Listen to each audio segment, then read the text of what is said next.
गल है जी, मैं वड़ाए साहब जितना ते पढ़िया लिखा नहीं ना, मैं कोई इतनी तारीख पढ़ी है और सच्ची गल है मतलब इन्हों के सामने तुसी शागिर्द हाँ जी हमेशा की तरह। लेकिन गल ये कि पंजाब के बयानीए की गल हो रही है। देखो पंजाब मेन चीज़ है पंजाबी या साडा रस्मो रिवाज। स्पीकर साहब ने खुश आमदीद आखना। मेरा ख्याल है कि तेरा कहने च कोई हर्ज नहीं। नहीं नहीं कहो कहो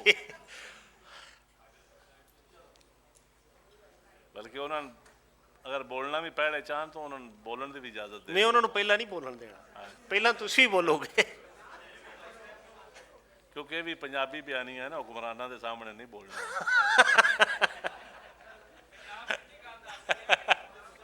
नहीं स्पीकर पंजाब असैम्बली जनाब मलक मुहम्मद अहमद खान साहब तशरीफ लाए ने, मैं भी उठ के मिलना।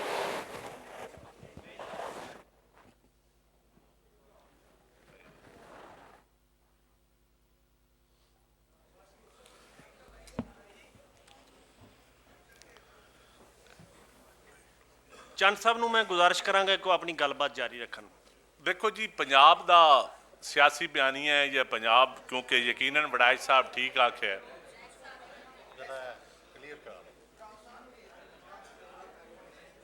दोस्तों नूं गुजारिश है कि जिथे भी बहना ना चुप करके बहो।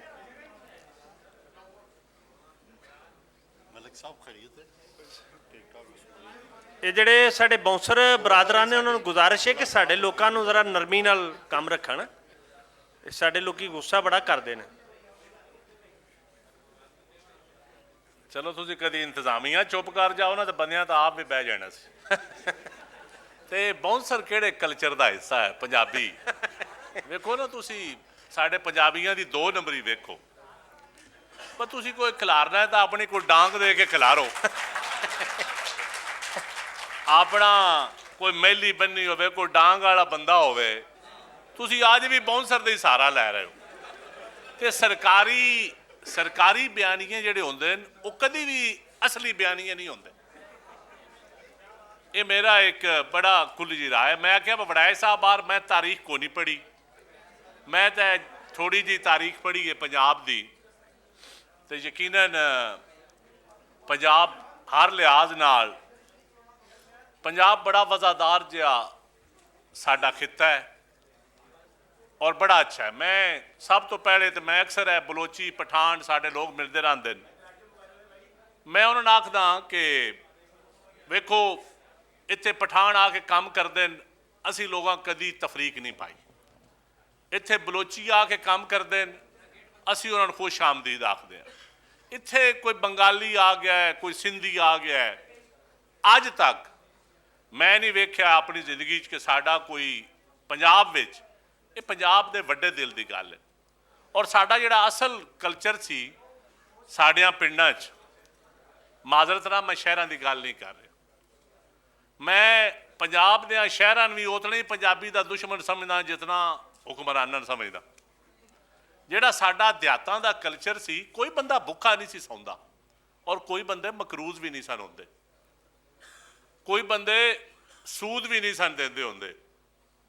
ਇਹ ਜਿਹੜੇ पुरानी गल है ना कि जी खतरियां का दौर सी, रहन सी, ये वो, कदी कोई वड़ाए साहब का तो मेरे इलाके सब तो ज़्यादा हिंदू तो खतरी होंदे सन। और अज भी उन्होंने बेचारियां दी वेलियां वेखो, उत्थे बयानी बेहरे अज भी लंगर खाने पुराने पंजाबियां दे उन्होंने लोगों के जिहड़े चले गए सन, और उन्होंने कोई सूद वाले लंगर खाने नहीं खोलते। हुण गल ये कि पंजाब की बयानी की तुसीं गल पे करदे हो, वड़ाए साहब तो माशाअल्लाह अपने इलम के हवाले नाल गल कीती है। मलक साहब भी पढ़े लिखे आदमी ने मेरे नाल ज़्यादा, लेकिन गल हकीकत है असी गासब तो हैं हाँ। भावें साडा हुक्मरान होवे, भावें साडा ब्यूरोक्रेट होवे, भावें साडा जज होवे, भावें साडा जरनैल होवे, भावें साडा लिखारी होवे, भावें साडा कोई भी हुक्मरान होवे। मैं बलोचिस्तान च गया तो मैं उन्हां दे खेड़ियां टुटियां ते शलवारां बेचारियां दियां मलूटे कपड़े वेखे, ते उन्हां दी उत्थे गैस के मीटर मैं नहीं वेखे, गैस नहीं वेखी। यकीनन मैं पंजाब चो आया तो मैं खुशहाली वेखी है। मैं इस गल नाल एक ਇਖਤਲਾਫ ਕਰਦਾ ਕਿ ਅਸੀਂ ਕੋਈ ਉਹਨਾਂ ਤੋਂ ਐਡਵਾਂਸ ਆ ਜਾਂ ਦਲੇਰ ਹਾਂ ਅਸੀਂ ਅਕਸਰੀਅਤ ਵਿੱਚ ਹਾਂ, ਅਸੀਂ ਸਿਆਣੇ ਚੰਗੇ ਹੋ ਸਾਂ, ਸਾਡੇ ਲੋਕ ਮਿਹਨਤੀ, ਲੇਕਿਨ ਅਸੀਂ ਕਦੀ ਸਾਡੀ ਜਿਹੜੀ ਆਵਾਮ ਹੈ ਉਹਦੀ ਸੋਚ ਹੋ ਰਹੀ, ਸਾਡੇ ਹੁਕਮਰਾਨਾਂ ਦੀ ਸੋਚ ਹੋ ਰਹੀ। ਸਾਡਾ ਬਿਆਨੀਆਂ ਦੇ ਤਾਂ ਅਸੀਂ ਆਪ ਹੀ ਦੁਸ਼ਮਣ ਆ, ਕਿਉਂਕਿ ਸਾਡੀ ਆਵਾਮ ਜਿਹੜੀ ਹੈ ਉਹਦਾ ਹੁਕਮਰਾਨਾਂ ਦਾ ਪੰਜਾਬੀ ਬਿਆਨੀਆਂ ਨਹੀਂ ਰਿਹਾ, ਆਵਾਮ ਦਾ ਰਿਹਾ। ਆਵਾਮ ਦੇ ਕਲਚਰ 'ਚੋਂ ਅੱਜ ਵੀ ਹੈ। ਕਦੀ ਤੁਸੀਂ ਸਰਮਾਇਆਦਾਰ ਨੂੰ ਪੰਜਾਬੀ ਬੋਲਦਿਆਂ ਵੇਖਿਆ? ਕਦੀ ਕਿਸੇ ਵੱਡੇ ਟਾਈਆਂ ਲਾਉਣ ਵਾਲੇ, ਕੋਟਾਂ ਵੱਡੀਆਂ ਗੱਡੀਆਂ ਵਾਲਿਆਂ ਨੂੰ ਪੰਜਾਬੀ ਬੋਲਦਿਆਂ ਵੇਖਿਆ? ਜਾਂ ਉਹਨਾਂ ਦੇ ਘਰਾਂ 'ਚ ਕੋਈ ਬੋਲੀ ਜਾਂਦੀ ਹੈ? ਮਾੜਾ ਬੰਦਾ, ਮਹਿਕੂਮ ਬੰਦਾ, ਮਜ਼ਲੂਮ ਬੰਦਾ, ਮਰੂਠਿਆਂ ਕੱਪੜਿਆਂ ਵਾਲਾ, ਉਹ ਹੁਣ ਵੀ ਡਰਦਾ ਡਰਦਾ ਬੋਲ ਲੈਂਦਾ ਪੰਜਾਬੀ। ਤੇ ਪਹਿਲੇ ਤਾਂ ਅਸੀਂ ਆਪਣਾ ਰਿਵਾਜ ਬਚਾਈਏ, ਆਪਣੀ ਰਸਮ ਬਚਾਈਏ, ਆਪਣੀ ਜ਼ਬਾਨ ਬਚਾਈਏ। ਅਸਾਂ ਉਹ ਵੀ ਨਹੀਂ ਬਚਾਈ। ਅਸੀਂ ਅੱਜ ਪੰਜਾਬੀ ਕੰਪਲੈਕਸ ਦਾ ਨਾਂ ਹੋ ਗਿਆ ਪੂਰੀ ਦੁਨੀਆ 'ਚ। ਵੜੈਚ ਸਾਹਿਬ ਵੀ ਕੈਨੇਡਾ ਜਾਂਦੇ ਰਹਿੰਦੇ ਨੇ, ਯਕੀਨ ਕਰੋ ਮੈਨੂੰ ਕੈਨੇਡਾ ਜਾ ਕੇ ਪੰਜਾਬੀ ਦਾ ਪਿਆਰ ਹੋ। ਮੈਂ ਇਸ ਗੱਲ 'ਤੇ ਬਿਲੀਵ ਨਹੀਂ ਸਾ ਕਰਦਾ ਹੁੰਦਾ, ਲੇਕਿਨ ਮੈਂ ਇਸਲਾਮਾਬਾਦ ਹੁਕਮਰਾਨਾਂ 'ਚ ਬਹਿ ਕੇ ਵੇਖਿਆ, ਜਦੋਂ ਦੋ ਪਸ਼ਤੂਨ ਮਿਲਦੇ ਨੇ ਉਹ ਫੌਰਨ ਪਸ਼ਤੋ 'ਚ ਗੱਲ ਸ਼ੁਰੂ ਕਰ ਦਿੰਦੇ। ਜਦੋਂ ਬਲੋਚੀ ਮਿਲਦੇ ਨੇ ਉਹ ਆਪਣੀ ਜ਼ਬਾਨ, ਜਦੋਂ ਸਿੰਧੀ ਮਿਲਦੇ ਨੇ ਉਹ ਆਪਣੀ ਜ਼ਬਾਨ। ਲੇਕਿਨ ਜਦੋਂ ਅਸੀਂ ਪੰਜਾਬੀ ਮਿਲਦੇ ਹਾਂ ਅਸੀਂ ਫਿਰ ਵੀ ਹਾਊ ਆਰ ਯੂ ਜਾਂ ਆਪਕਾ ਕਿਆ ਹਾਲ ਹੈ। ਇੱਕ ਮੈਂ ਬੜਾ ਹੈਰਾਨ ਹੋਨਾ ਕਿ ਉਹ ਅਸੀਂ ਡਰਦੇ ਹਾਂ ਇਸ ਤੋਂ। ਮੈਂ ਵੜੈਚ ਸਾਹਿਬ ਦੀ ਗੱਲ ਨਾਲ ਇਖਤਲਾਫ ਕਰਦਾ, ਅਸੀਂ ਬੜੇ ਬਹਾਦਰ ਹਾਂ, ਅਸੀਂ ਡਰਦੇ ਹਾਂ, ਆਪਣੀ ਜ਼ਬਾਨ ਨਹੀਂ ਬੋਲ ਸਕਦੇ ਤੇ ਮਾਰਨਾ ਅਸਾਂ ਕਿਸੇ ਨੂੰ ਕੀ ਹੈ। ਅਸੀਂ ਕੋਈ ਦਲੇਰ ਨਹੀਂ ਆ, ਅਸੀਂ ਦਲੇਰ ਬਿਲਕੁਲ ਨਹੀਂ ਆ। ਹਾਂ ਦਲੇਰ ਸਾਡੀ ਨਵੀਂ ਨਸਲ ਹੁਣ ਦਲੇਰ ਹੈ। ਪਤਾ ਨਹੀਂ ਉਹਨੇ ਪੰਜਾਬੀ ਕਲਚਰ ਪੜ੍ਹ ਕੇ ਦਲੇਰ ਹੋਈ ਹੈ ਜਾਂ ਵੜੈਚ ਸਾਹਿਬ ਜਾਂ ਲਿਖਾਰੀਅਨ ਪੜ੍ਹ ਕੇ ਦਲੇਰ ਹੋ ਗਈ ਹੈ। ਲੇਕਿਨ ਨਵੀਂ ਨਸਲ ਜਿਹਨਾਂ ਨੂੰ ਅੰਗਰੇਜ਼ੀ ਤੇ ਜੈਨਜ਼ੀ ਆਖਦੇ ਨੇ, ਪਤਾ ਨਹੀਂ ਉਰਦੂ 'ਚ ਕੀ ਆਖਦੇ ਨੇ, ਪੰਜਾਬੀ 'ਚ ਮੈਨੂੰ ਨਹੀਂ ਪਤਾ, ਆ ਜਿਹੜੇ ਨਵੇਂ ਮੁੰਡੇ ਨੇ ਅੱਜ ਕੱਲ੍ਹ ਦੇ, ਇਹ ਹੁਣ ਸਾਡੇ ਨਾਲ ਦਲੇਰ ਨੂੰ। ਔਰ ਬਾਕੀ ਰਹਿ ਗਈ ਗੱਲ ਬਿਆਨੀਏ ਦੀ। ਬਿਆਨੀਆਂ ਪੰਜਾਬ ਦਾ ਉਦੋਂ ਚੱਲਣਾ ਹੈ ਜਦੋਂ ਅਸਾਂ ਆਦਲ ਹੁਕਮਰਾਨ ਪੈਦਾ ਕਰਨੇ। ਜਦੋਂ ਤੱਕ ਅਸੀਂ ਪੰਜਾਬ ਦੇ ਵਿੱਚ ਕੋਈ ਅਦਲ ਤੇ ਬੁਨਿਆਦ ਤੇ, ਔਰ ਮੈਂ ਮਾਜ਼ਰਤ ਨਾਲ, ਮੈਂ ਐਜ਼ ਏ ਪੰਜਾਬੀ ਜਾਂ ਐਜ਼ ਏ ਸਿਆਸਤਦਾਨ ਆਪਣੇ ਆਪ ਨੂੰ ਆਦਲ ਨਹੀਂ ਸਮਝਦਾ। ਮੈਂ ਸਮਝਦਾ ਕਿ ਅਸੀਂ ਪਿਆਦੇ ਹਾਂ ਸਿਆਸਤ ਦੇ, ਅਸੀਂ ਪਿਆਦੇ ਹਾਂ, ਅਸੀਂ ਕੋਈ ਏ ਟੀਮ, ਬੀ ਟੀਮ, ਸੀ ਟੀਮ ਨਹੀਂ, ਡੀ ਜਾਂ ਐਫ ਟੀਮ 'ਚ ਹਾਂ। ਲੇਕਿਨ ਅਸੀਂ ਠੱਪੇ ਲਾਉਣ ਵਾਲੇ ਹਾਂ। ਔਰ ਮੈਂ ਕਹਾਂਗਾ ਮੈਂ ਬੜਾ ਦਲੇਰ ਹਾਂ ਜੀ, ਮੈਂ ਬੜੀ ਸੱਚੀ ਗੱਲ ਕਰ ਲੈਂਦਾ, ਹਾਲਾਂਕਿ ਮੈਂ 90% ਨਾਲੋਂ ਕਰ ਲੈਂਦਾ ਸੱਚੀ ਗੱਲ, ਲੇਕਿਨ ਮੈਂ ਹੁਣ ਵੀ ਸਮਝਦਾ ਕਿ ਮੈਂ ਦਰਬਾਰੀ ਹਾਂ। ਇੱਥੇ ਬਿਆਨੀਏ ਬਣਦੇ ਨੇ ਦਲੇਰਾਂ ਦੇ, ਔਰ ਬਣਨੇ ਨੋਣੇ ਨੌਜਵਾਨ ਨਸਲ ਵਿੱਚ ਬਿਆਨੀਏ ਹੈ। ਹਾਲਾਂਕਿ ਇਹਨਾਂ ਕੋ ਕਲਚਰ, ਇਹਨਾਂ ਪੜ੍ਹਿਆ ਕੋਈ ਨਹੀਂ, ਕਿਤਾਬਾਂ ਕੋਈ ਨਹੀਂ ਪੜ੍ਹੀਆਂ, ਨਾ ਕੋਈ ਇਹਨਾਂ ਸਿਆਸੀ ਨਿਜ਼ਾਮ ਪੜ੍ਹਿਆ, ਨਾ ਇਹਨਾਂ ਕੋਈ ਕਾਨੂੰਨ ਪੜ੍ਹਿਆ, ਆਇਨ ਪੜ੍ਹਿਆ। ਲੇਕਿਨ ਜਬਰ, ਜ਼ੁਲਮ, ਮਸਾਵਾਤ ਦਾ ਨਾ ਹੋਣਾ, ਅੱਜ ਇੱਥੇ ਹੁਕਮਰਾਨੀ ਜਾਂ ਸਰਮਾਇਆਦਾਰਾਂ ਦਾ ਗਲਬਾ ਹੈ, ਭਾਵੇਂ ਉਹ ਖਿੱਤਾ ਹੋਵੇ ਪੰਜਾਬ ਦਾ ਤੇ ਭਾਵੇਂ ਕਿਸੇ ਹੋਰੀ ਸੂਬੇ ਦਾ। ਇੱਕ ਕਲਾਸ ਹੈ ਜਿਹੜੀ ਸਰਮਾਇਆਦਾਰਾਂ ਦੇ ਥੱਲੇ। ਹੁਣ ਅਸੀਂ ਥੱਲੇ ਫੈਸਲਾ ਕਰਨਾ ਹੈ ਕਿ ਅਸੀਂ ਕਿਆ ਆਪਣੀ ਜ਼ਬਾਨ ਦੇ ਬਲਬੋਤੇ ਤੇ ਸਰਮਾਇਆਦਾਰਾਂ ਨਾਲ ਲੜਨਾ ਹੈ ਜਾਂ ਨਹੀਂ। ਅਸੀਂ ਕਿਆ ਆਪਣਾ ਹੱਕ ਆਪਣੇ ਰਸਮ ਰਿਵਾਜ ਦੇ ਟਿੱਲ ਤੇ ਲੈਣਾ ਕਿ ਨਹੀਂ। ਕਿਆ ਅਸੀਂ ਆਪਣੇ ਇਲਾਕੇ ਦੀ ਅਕਸਰੀਅਤ ਦੇ ਟਿੱਲ ਤੇ ਅਸਾਂ ਲੈਣਾ ਕਿ ਨਹੀਂ। ਮੈਂ ਸਮਝਦਾ ਸਾਡੇ ਪੰਜਾਬੀਆਂ ਦਾ ਫਰਜ਼ ਸਭ ਤੋਂ ਜ਼ਿਆਦਾ ਹੈ, ਕਿਉਂਕਿ ਅਸੀਂ ਇਸ ਮੁਲਕ ਨੂੰ ਬਚਾਉਣਾ ਅਸਾਂ, ਮੁਲਕ ਦੀ ਅਕਸਰੀਅਤ ਅਸੀਂ ਹਾਂ। ਅਕਸਰੀਅਤ ਹੁਕਮਰਾਨੀ 'ਚ ਵੀ ਸਾਡਾ ਹਿੱਸਾ ਹੈ, ਤੇ ਮੈਂ ਸਮਝਦਾ ਸਾਡਾ ਬਿਆਨੀਆਂ ਇਸ ਮੁਲਕ ਨੂੰ ਬਚਾਉਣਾ ਜਾਂ ਮਜ਼ਲੂਮਾਂ ਦੇ ਵਾਸਤੇ ਖਲੋਣਾ, ਇਹ ਵੀ ਪੰਜਾਬ ਦਾ ਹੀ ਹੱਕ ਬਣਦਾ। ਔਰ ਯਕੀਨ ਜਾਣੋ, ਇਸ ਨੂੰ ਤੁਸੀਂ ਸਿਆਸੀ ਬਿਆਨੀਆਂ ਦਾ ਨਾਂ ਦੇ ਲਓ, ਇਸ ਨੂੰ ਸਾਡਾ ਰਿਵਾਜ ਕਹਿ ਲਓ।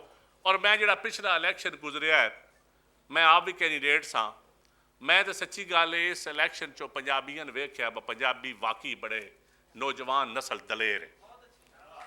ਔਰ ਮੈਂ ਪੋਲਿੰਗ ਤੇ ਜਦੋਂ ਗਿਆ ਨਾ, ਮੈਂ ਵੜੈਚ ਸਾਹਿਬ ਦਾ ਮੇਰਾ ਇਲਾਕਾ ਹੈ ਇੱਕ, ਯਕੀਨ ਕਰੋ ਬੱਚੀਆਂ ਤੇ ਬੱਚੇ ਉਹ ਮੇਰੇ ਨੂੰ ਵੇਖ ਕੇ ਹੱਸਦੇ ਵੀ ਆਣ ਤੇ ਨਾਲ ਇੰਝ ਵੀ ਕਰਦੇ ਆਣ, ਅੱਖਾਂ ਨਾਲ ਇਸ਼ਾਰੇ ਕਰਦੇ ਆਣ। ਮੈਂ ਕਿਹਾ ਪਤਾ ਨਹੀਂ ਹੁਣ ਕੀ ਹੈ, ਸਮਝ ਤਾਂ ਮੈਂ ਨਾ ਹੀ ਆਈ ਜਿਹੜੀ ਮੈਂ ਬੋਲ ਨਹੀਂ ਸਕਦਾ। ਕਿਉਂਕਿ ਮੈਂ ਪੰਜਾਬੀ ਹਾਂ, ਮੈਨੂੰ ਪਤਾ ਹੈ ਫੰਕਸ਼ਨ ਕਿੱਥੇ ਪਿਆ ਹੁੰਦਾ ਤੇ ਮੈਂ ਬੋਲ ਨਹੀਂ ਸਕਦਾ। ਤੇ ਤੁਸੀਂ ਵੀ ਨਾ ਬੋਲਿਆ ਜੇ, ਅਮਲ ਕਰਿਆ ਜੇ, ਬੋਲਿਆ ਜੇ ਨਾ। ਬੋਲਣਾ ਕੰਮ ਇਰਾਂਦਾ ਹੈ, ਤੁਹਾਡਾ ਮੇਰਾ ਘੱਟ ਹੀ ਹੈ। ਮੇਰਾ ਤਾਂ ਥੋੜਾ ਜਿਹਾ ਹੈ, ਤੁਹਾਡਾ ਨਹੀਂ। ਗੱਲ ਇਹ ਕਿ ਅਸੀਂ ਯਕੀਨ ਕਰੋ ਐਜ਼ ਏ ਪੰਜਾਬੀ ਮੈਨੂੰ ਫਖਰ ਹੋਇਆ, ਮੈਂ ਇਮਰਾਨ ਖਾਨ ਦੀ ਕਾਬੀਨਾ 'ਚ ਵੀ ਰਿਹਾ ਨਾ ਜੀ, ਮੈਂ ਪਠਾਣਾ ਨੂੰ ਵੀ ਉੱਥੇ ਵੇਖਿਆ। ਮੈਂ ਤੁਹਾਨੂੰ ਇੱਕ ਗੱਲ ਸੁਣਾਵਾਂ, ਹੁਣ ਮੇਰੀ ਗੱਲ ਸੁਣ ਕੇ ਫਿਰ ਤੁਸੀਂ ਮੈਨੂੰ ਆਖਣਾ ਮੇਰੀ ਗੱਲ ਪੂਰੀ ਹੋ ਲੈਣੀ। ਮੇਰੀ ਗੱਲ ਤਾਂ ਸੁਣੋ ਹੁਣ।